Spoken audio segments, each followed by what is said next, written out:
Fight.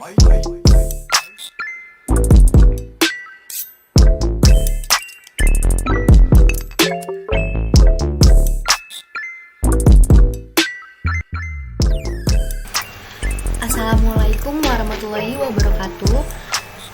Perkenalkan, nama saya Azahra Agita Karina dengan NPM 195506110. Hari ini saya akan menjelaskan mengenai use case diagram dan kelas diagram dari tugas besar yang kelompok saya rencanakan, yaitu aplikasi mengenai easy parking. Tugas ini dibuat untuk memenuhi tugas mata kuliah rekayasa perangkat lunak. Baik, untuk yang pertama yaitu kita akan membuat use case diagram. Yang pertama kita mengklik diagram, kemudian use case diagram. Setelah itu kita akan membuat aktornya. Yang di sini saya gunakan yaitu sebagai user. Kemudian user ini akan melakukan beberapa kegiatan. Di antaranya yang pertama yaitu memilih lokasi parkir. Kemudian yang kedua adalah melakukan booking parkir. Kemudian ini kita sejajarkan. Kita menyambungkan dari user ini karena dia akan melakukan dua kegiatan ini ke sini, kemudian ke sini. Untuk melakukan dua kegiatan ini, user harus melakukan satu kegiatan lagi, yaitu scan QR code. Yang berarti untuk melakukan kedua hal ini, user harus melakukan scan QR code di sini, dan kita sambungkan dengan input di sini, di sini. Baik, seperti itu untuk use case diagram dalam project besar kelompok saya, yaitu easy parking.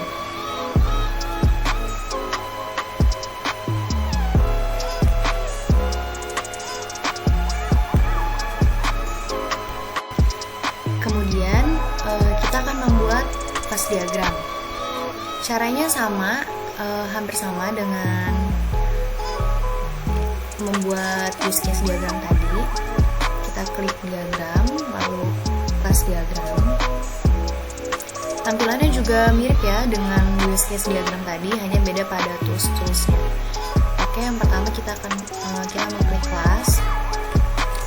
Di sini untuk kelas yang pertama di project tugas besar kelompok saya ada user. Dalam kelas user ini dia memuat ada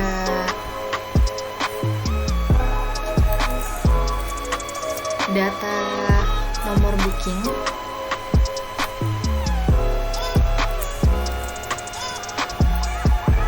dengan tipe datanya integer ya. Kemudian yang kedua ada lokasi booking.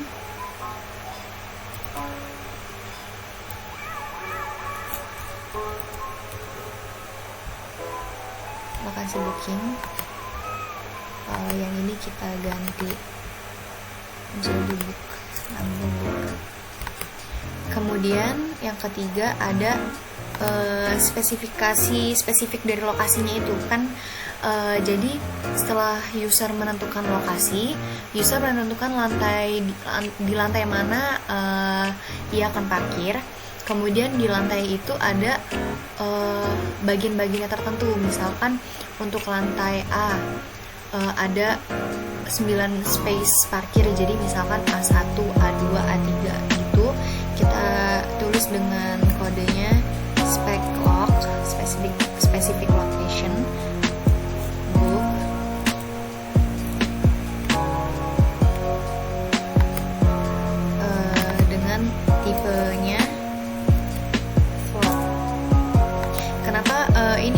menyesuaikan saja tipe datanya.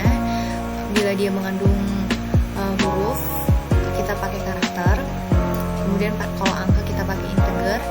Yang ini float karena dia mengandung huruf dan angka. Kemudian dalam kelas user ini dia bisa melakukan operasi apa aja sih? Nah, kita tambah di sini operationnya. Untuk operation yang pertama, dia bisa memilih lokasi parkir. Memilih lokasi parkir. Kemudian yang kedua, dia bisa memilih lantai parkir. Lantai parkir. Dan yang ketiga, dia dapat memilih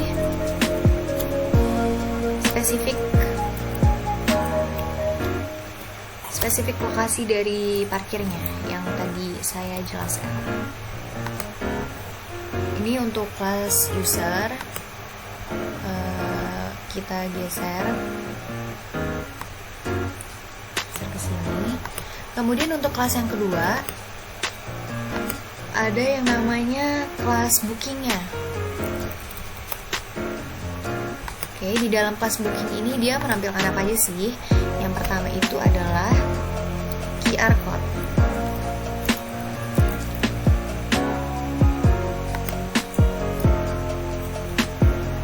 Jadi dia untuk membuat bookingnya itu setelah dia sampai di tempat, di lokasi, di loket parkirnya itu dia ada QR code yang harus di-scan oleh user, yang menandakan bahwa dia akan membooking pada lokasi tersebut, yang nantinya user akan diarahkan kepada memilih lantai mana, kemudian spesifik location dari tempat parkir yang dipilih sama user, yang akan dipilih oleh user.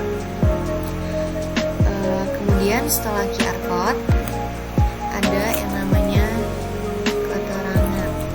Jadi setelah dia melakukan QR code, dia sudah memilih keseluruhannya, dan dia masuk ke dalam lokasi parkirnya. Setelah dari loket, dia akan mendapatkan keterangannya, di mana keterangan tersebut ada nomor booking, ada lantai, dan spesifik locationnya yang tadi, apakah dia A1, A2, A3, dan sebagainya. Ada date and time, jadi ada waktu dan tanggalnya yang akan menunjukkan berapa besaran biaya yang akan dibayar pada akhir parkir, pada saat user akan meninggalkan lokasi tersebut. Jadi di sini operationnya yaitu menampilkan QR code. Kemudian yang kedua ada menyimpan. Kenapa di sini menyimpan? Karena tadi dia setelah QR code dan memilih lantai, spesifik location dan sebagainya, dia akan tersimpan ke dalam sistem, yang nantinya sistem akan menunjukkan pada saat user akan meninggalkan lokasi. Ini kita sejajarkan. Lalu untuk kelas yang ketiga yaitu kelas loket parkir. Di dalam loket parkir ini dia akan menunjukkan, untuk yang ini tadi di loket parkir.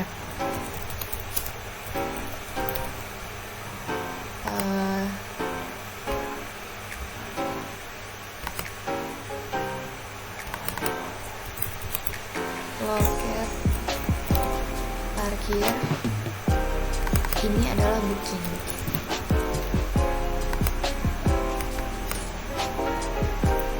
Mohon maaf yang tadi keterangannya sama yang saya jelaskan, cuman yang saya jelaskan tadi ada di kelas loket parkir, bukan booking.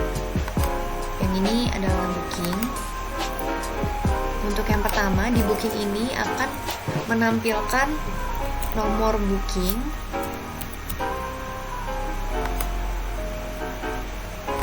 Yang kedua ada spek log booking, spesifik locationnya, nomor booking ini integer. Oh, ini keterangan, maaf, ini keterangan pakai char. Nomor booking integer, ini float. Kemudian ada time book.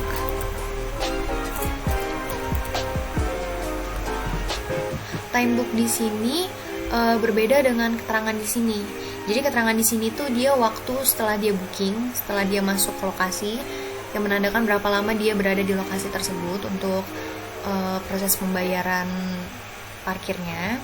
Kalau di sini time bookingnya dia di easy parking ini untuk dia memparkir itu ada waktunya. Jadi ada countdownnya sebesar 10-15 menit sampai dia sampai di tempat parkirnya dan mengklik tombol bahwa dia telah berhasil parkir.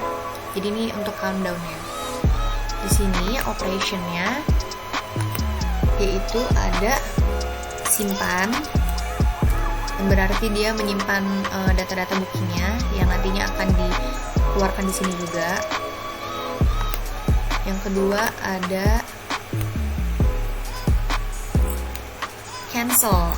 Jadi apabila countdown ini sudah berakhir, berarti booking gagal atau booking di cancel. User dapat melakukan booking kembali. Baiklah, sekian penjelasan dari saya mengenai use case diagram dan kelas diagram pada proyek tugas besar kelompok saya, yaitu easy parking. Maaf bila ada salah kata. Saya akhiri, wassalamualaikum warahmatullahi wabarakatuh.